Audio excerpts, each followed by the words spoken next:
Assalamualaikum warahmatullahi wabarakatuh. Halo semuanya, jumpa lagi dengan saya Chow Sing Sing, kurator dari podcast horor Night Story.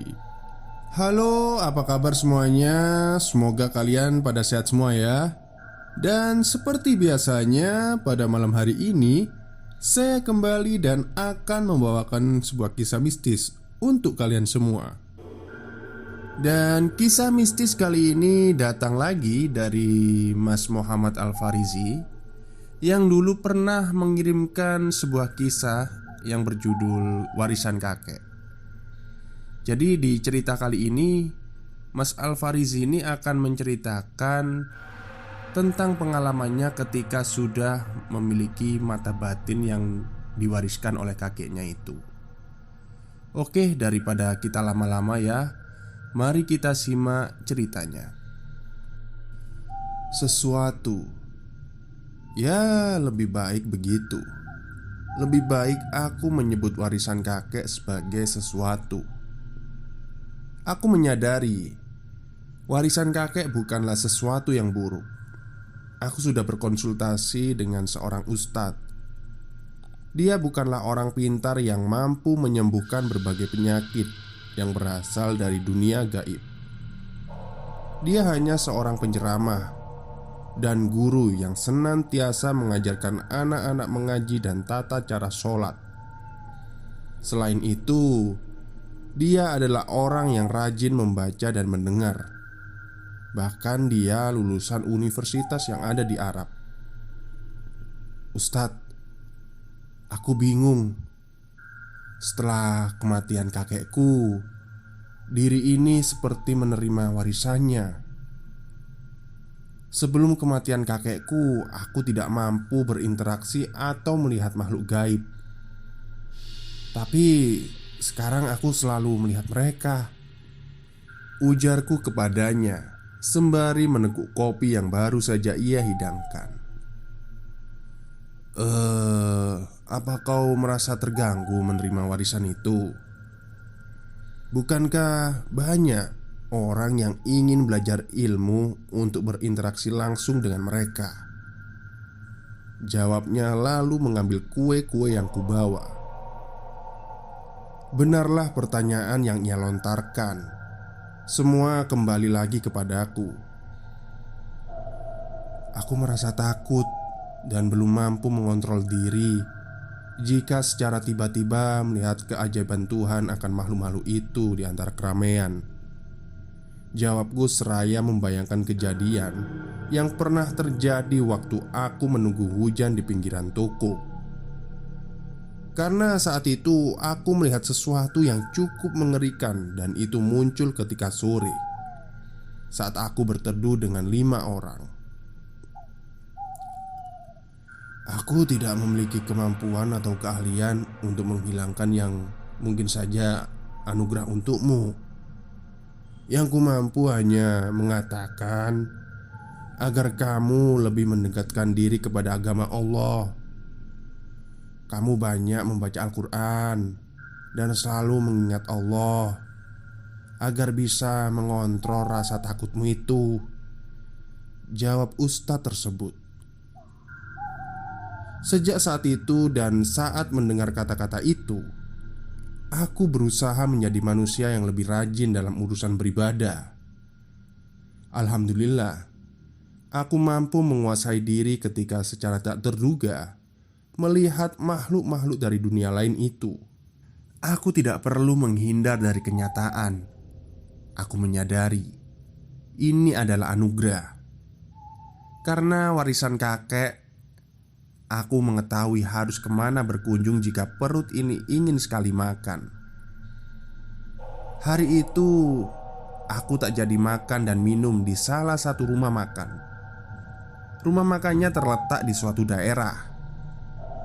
Kala itu saat bintang-bintang bertaburan dan aku baru saja memarkirkan motor serta belum sempat mematikan mesin kendaraan, mata ini telah melihat makhluk bertubuh kerdil, berambut gondrong dan tak karuan, dan tidak mengenakan selai pakaian pun.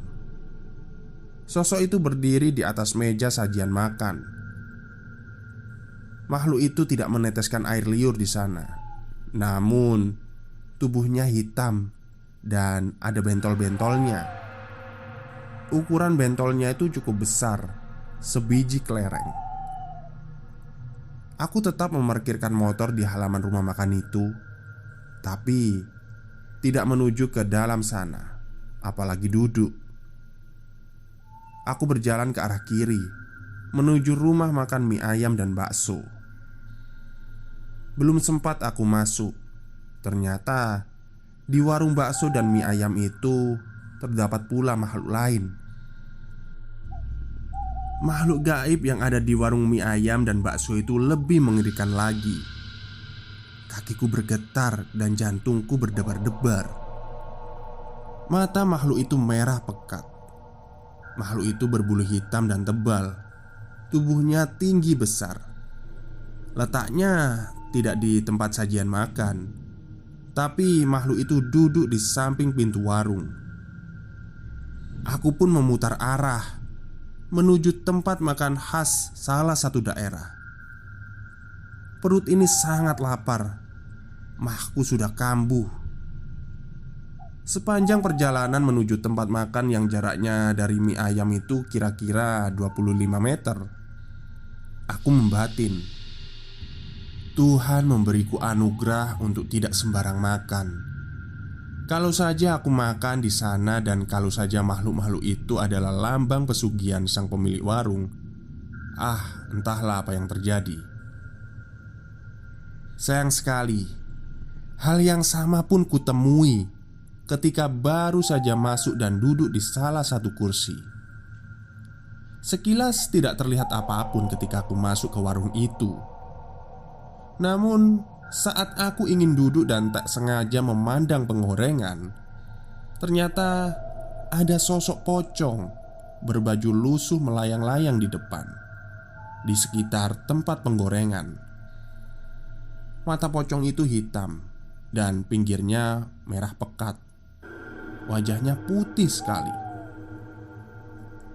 "Mas, mau pesan apa?" Bisik tak bertuan terdengar. Aku melihat-lihat sekitar, tapi tidak terlihat orang di sekitar yang berbicara padaku. Bulu kuduku pun berdiri karena merasakan angin aneh. Aku langsung berdiri dan melangkah ke belakang. Ternyata pocong tadi melihat dan melotot ke arahku. Yang membuatku sangat takut adalah mulutnya yang menganga. Terlihat taring di rongga mulutnya yang penuh dengan kotoran.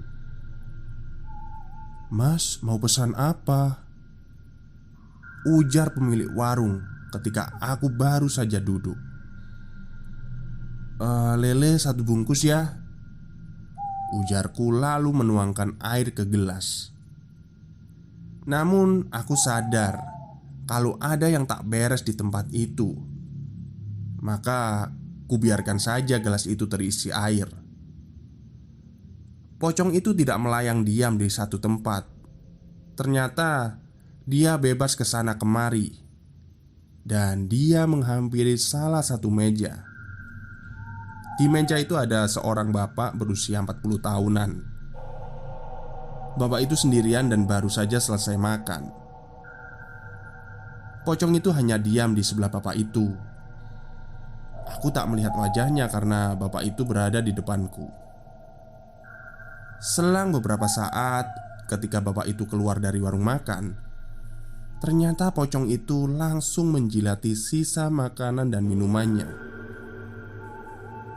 Pikirku, apakah ini pemberian makan dari sang pemilik warung kepada hantu pesugihan?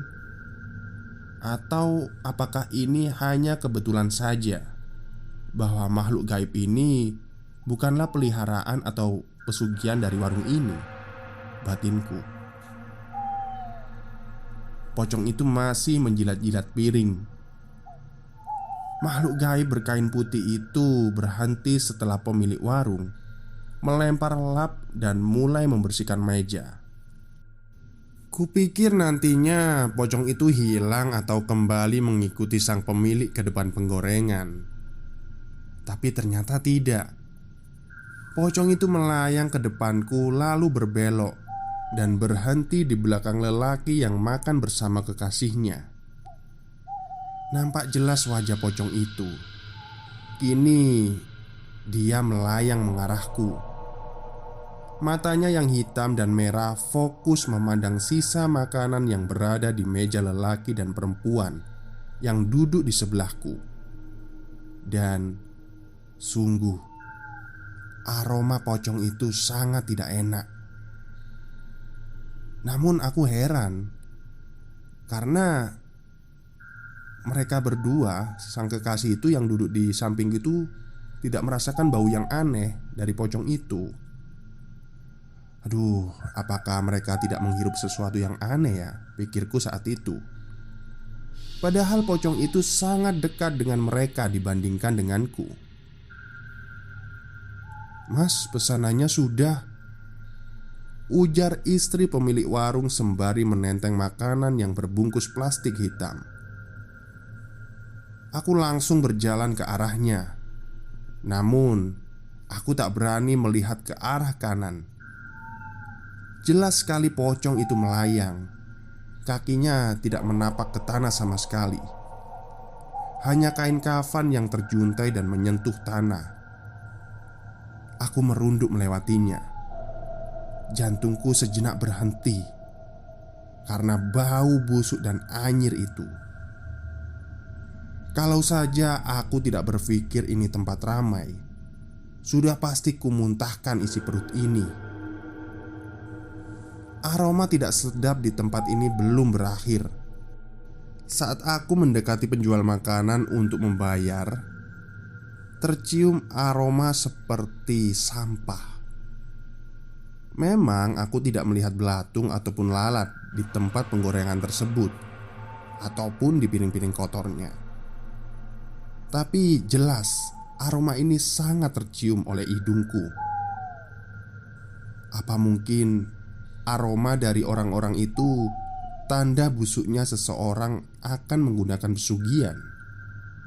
Batinku sembari berjalan ke arah parkiran. Saat duduk di atas motor pun aku kembali melihat makhluk gaib yang tadi. Makhluk gaib kerdil berambut gondrong yang matanya putih masih berdiri menatap ke jalan. Sosok itu berdiri di depan kaca tempat makan yang baru saja ditutup. Pandangannya fokus hanya ke depan sesuai tubuhnya. Aku pun tersadar, ternyata telinga dari makhluk itu sangatlah tidak seperti manusia. Daun telinganya menjulur hingga menyentuh lantai, dan bagian atasnya runcing. Akhirnya aku pun pulang. Dalam perjalanan, aku terpaksa mengotori jalan karena saat ingin membuang sampah di tong yang terletak di pinggir jalan tengah kota, ternyata di sana ada banyak makhluk gaib yang berdiri duduk-duduk dan bermain di sekitar pembuangan itu. Makanan yang tadi aku beli, aku buang di pinggir jalan, dan aku pun memutar arah kendaraan karena aku tak mau lebih dekat dengan makhluk gaib itu. Sepanjang perjalanan, tak henti-hentinya aku berdoa dan melafadzkan ayat-ayat suci Al-Quran. Walau hanya beberapa yang kuhafal, namun cukup membantu untuk menenangkan perasaanku. Setelah sampai rumah, aku pun langsung mandi air hangat dan tak lupa untuk berwudu. Dan setelah itu, aku lekas menggoreng telur karena betapa perihnya perut ini. Entahlah apakah semua warung makan itu ada makhluk gaibnya atau tidak. Yang jelas di rumahku tidak pernah ada. Sejak saat itu, aku lebih memilih jika ingin makan, aku selalu berpikir ulang untuk makan di restoran atau warung makan. Dan untuk membeli sayur pun aku memilih. Karena aku pernah melihat tukang sayur yang selalu ditemani kuntilanak. Nanti jika ada kesempatan lagi akan aku ceritakan. Terima kasih. Oke, terima kasih banyak kepada Mas Muhammad Al-Farizi yang sudah mengirimkan pengalaman mistisnya pada podcast Horror Next Story. Dan jika saya tadi baca ceritanya, memang isinya itu sedikit puitis ya. Apa ya? Ya, semoga para pendengar mengerti apa yang saya bacakan. Karena ya agak bulet juga. Kalau saya sih alhamdulillah ngerti ya alurnya gimana. Terus masalah makhluk gaib yang menjilat-jilat makanan pocong setelah orang makan, itu saya kurang tahu. Yang saya tahu itu makhluk gaibnya itu biasanya kalau tempat pesugihan itu meneteskan air liur di makanan orang yang akan makan di tempat itu. Tapi ini berlawanan ya. Setelah orang itu makan, baru dia menjilat-jilat piring dari si pengunjung itu tadi. Atau apa mungkin pocong itu nggak pernah makan atau gimana, saya juga nggak tahu. Metodenya juga mungkin berbeda ya setiap pesugihan. Dan juga makhluk gaib kerdil yang ada di pinggir jalan yang ditemui oleh Mas Al-Farizi. Mungkin itu yang bisa disebut goblin kalau di luar negeri itu ya. Karena kan kecil terus kupingnya runcing. Ya mungkin itu saja yang bisa saya sampaikan pada malam hari ini. Semoga Anda semua terhibur. Selamat malam dan selamat beristirahat.